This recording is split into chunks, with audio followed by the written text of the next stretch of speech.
I'm Dr. Padmapriya Vivek, Director, Obstetrics, Gynecology, Robotic Surgeon, Gleneagles Hospital, Chennai. Today's video is about fibroids. So what is fibroids? Fibroids are non-cancerous growth of the lining wall, that is a myometrium, where the cells divide more rapidly, and it is a non-cancerous condition. So it will be like rubbery, thickened, it is swelling of the uterus. Now coming over, what are the types of fibroids? So when it is present in the outer wall, it is called subserosal fibroids. In between the layers, it's called intramural fibroids, and when it is hanging inside the uterine cavity, it's called submucosal fibroid. Now there are these three fibroids. That's how you differentiate the fibroids. Fibroids come in various sizes and shapes. So it can be something which very tiny, or it can be as big as even 20, 30 centimeters, 10 centimeters. Fibroids can have symptoms. Patients will present with symptoms like bleeding, excessive bleeding, changing of pads more frequently, dropping of hemoglobin, lower abdominal pain. And if these fibroids are big enough, which can cause compression of the urinary bladder,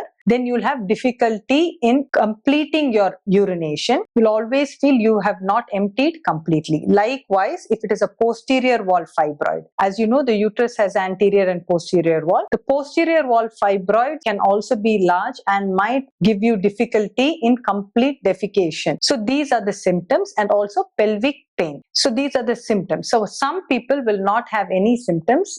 They'll be asymptomatic. They will be coming for a routine checkup, where when your gynecologist does an internal examination, they'll see irregularity in the uterus, and then they will suggest you to go for an ultrasound where fibroids can be diagnosed. For these people, you don't have to go immediately for any treatment. If you don't have any symptoms, just wait and watch regular checkups to see how the fibroids are increasing in size and whether more fibroids are growing elsewhere in the uterus in other positions. Now coming over to the treatment of these fibroids, it is of two types. One is removal of only fibroid. This is usually done when people are younger age group, and also who want fertility in future. Now submucosal fibroid can, and people who are wishing, if it occurs for people who are wishing to get pregnant, it has to be removed before they plan for pregnancy. It will also cause excessive bleeding. Other fibroids also can cause excessive bleeding if it is large enough and it is pushing the endometrial